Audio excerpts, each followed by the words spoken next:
बच्चों आज हम शुरू कर रहे हैं एंगुलर मोमेंटम।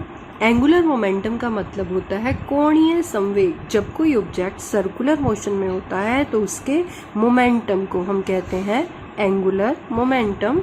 ये भी एक वेक्टर क्वांटिटी है और इसका सिंबल है एल वेक्टर। पहले आप डायग्राम देख लो। डायग्राम में मैंने एक जेड एक्सिस शो कर रखी है, एक्स एक्सिस और वाई एक्सिस।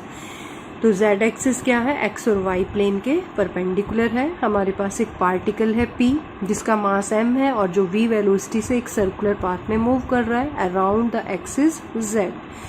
तो यहाँ पर एंगुलर मोमेंटम का जो फॉर्मूला है वो क्या है, r vector cross p vector.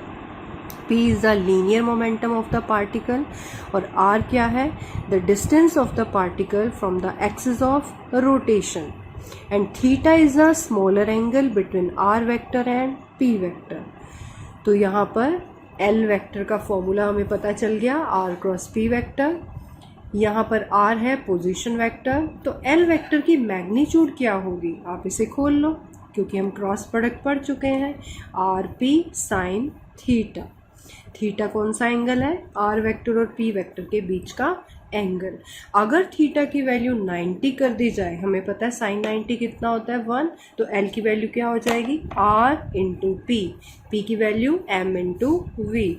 तो l वेक्टर की हमें मैग्नीट्यूड मिल गई r m v। This is the maximum value of l।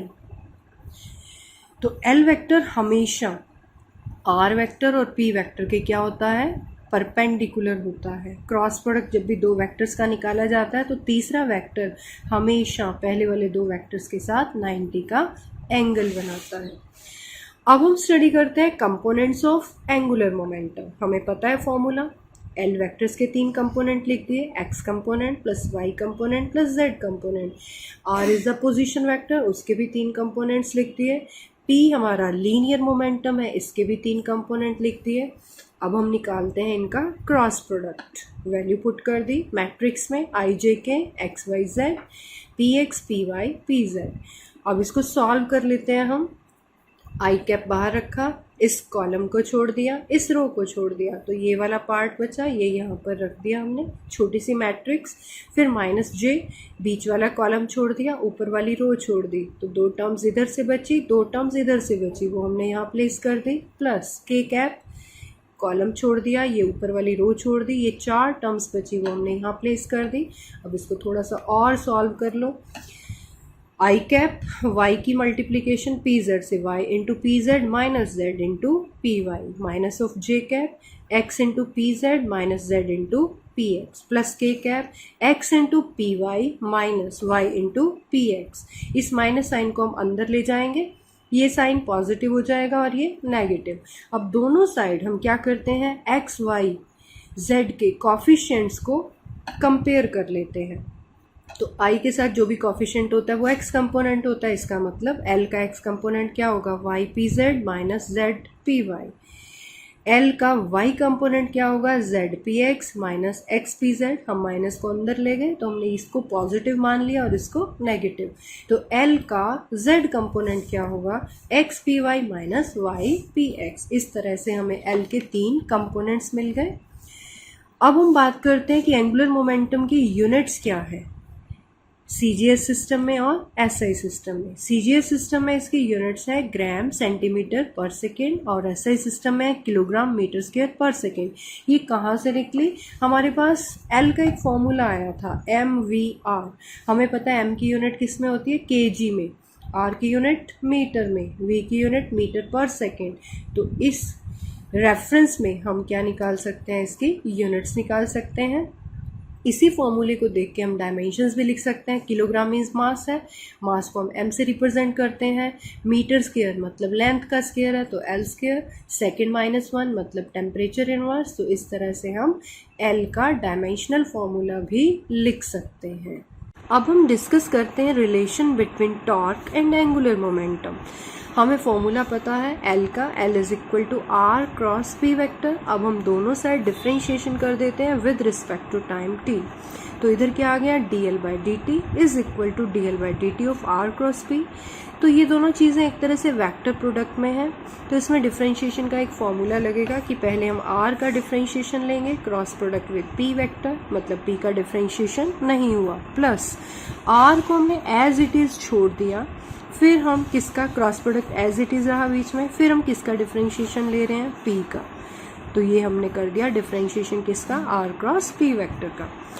अब हम वन बाय वन करके देखते हैं कि जो d r by d t है ये तो पोजीशन है, पोजीशन बाय टाइम तो वेलोसिटी होती है, तो d r by d t क्या हो गया, वी वेक्टर, और d p by d t होता है एफ वेक्टर, क्योंकि न्यूटन के सेकेंड लॉ में हम ये पढ़ चुके हैं, rate of change of linear momentum is equal to applied force. ये दोनों वैल्यूज ऊपर वाले एक्सप्रेशन में पुट कर दो तो हमें क्या मिल गया, d L by d t is equal to v vector cross m v vector plus r vector cross F vector. अब v का क्रॉस प्रोडक्ट तो v के साथ आ गया, तो v का क्रॉस प्रोडक्ट v के साथ क्या होगा, जीरो के इक्वल, क्योंकि क्रॉस प्रोडक्ट पैरेलल वेक्टर्स का क्या होता है, जीरो। क्यों, क्योंकि v इंटू साइन थीटा लिखना था, साइन तो जीरो हो गया, साइन जीरो की वैल्यू क्या होती है, जीरो। इसका मतलब फर्स्ट टर्म तो हमारी जीरो हो गई। अगली टर्म देखो, तो D L by d T किसके इक्वल आ गया, आर क्रॉस एफ वेक्टर। हम एंगुलर मोमेंटम से पहले टॉर्क वेक्टर पढ़ चुके हैं, टॉर्क का मतलब होता है घूर्णन बल, तो आर क्रॉस एफ वेक्टर तो टाउ वेक्टर के इक्वल था, ये सिंबल कहलाता है टाउ वेक्टर। तो यहाँ पर ये टॉर्क को रिप्रेजेंट कर रहा है, तो इसका मतलब D L by d T किसके इक्वल है, टॉर्क के इक्वल है।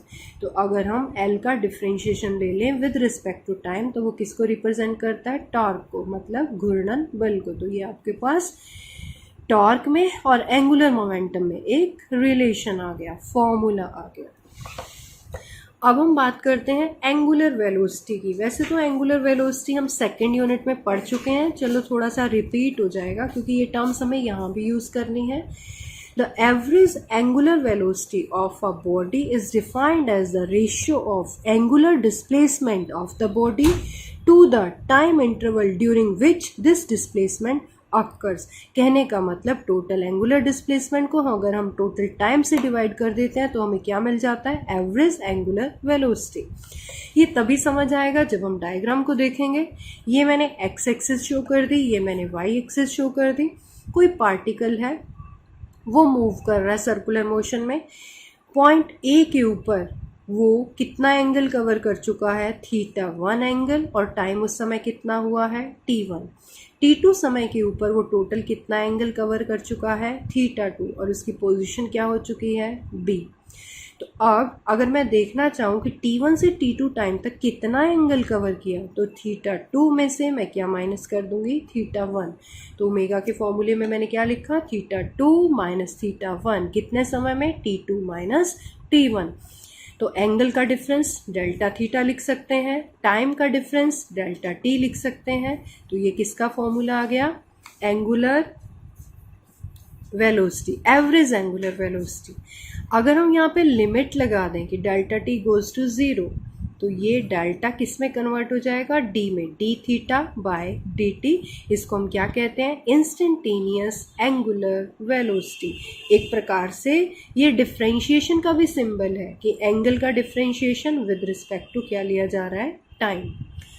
यूनिट्स क्या बनेंगी एंगुलर वेलोसिटी की, एंगल की ऐसा यूनिट होती है रेडियन, तो ये बना radian per second. Now we discuss about angular acceleration, जिसका सिंबल क्या है, अल्फा। एंगुलर एक्सेलरेशन को कैसे डिफाइन कर सकते हैं, it is the ratio of total change in angular velocity upon time taken. अगर t1 समय के ऊपर एंगुलर वेलोसिटी है ओमेगा 1, t2 टाइम के ऊपर एंगुलर वेलोसिटी है ओमेगा 2, तो t1 से t2 में एंगुलर वेलोसिटी में कितना चेंज आया, ओमेगा 2 माइनस ओमेगा 1। तो ये वेलोसिटीज़ का डिफरेंस हो गया, नीचे टाइम्स का डिफरेंस हो गया। तो इसको क्या लिख सकते हो आप, delta omega by delta T. तो ये अल्फ़ा की एवरेज वैल्यू है, इसलिए अल्फ़ा का क्या ले लिया, बार। एवरेज को कहीं शो करना हो तो हम बार सिंबल से शो कर सकते हैं। अगर हमें इंस्टेंटेनियस एक्सेलरेशन निकालना है तो हम लिमिट लगा देंगे, limit delta t goes to 0। तो delta omega by delta t को क्या लिख सकते हैं, d omega by d t. अब हम इसके यूनिट्स देखते हैं। अल्फ़ा की यूनिट क्या बनेगी, रेडियन पर सेकेंड स्क्वायर, क्योंकि ओमेगा की यूनिट रेडियन पर सेकेंड थी। एक बार टाइम फिर नीचे आ गया तो ये बन गया रेडियन पर सेकेंड स्क्वायर।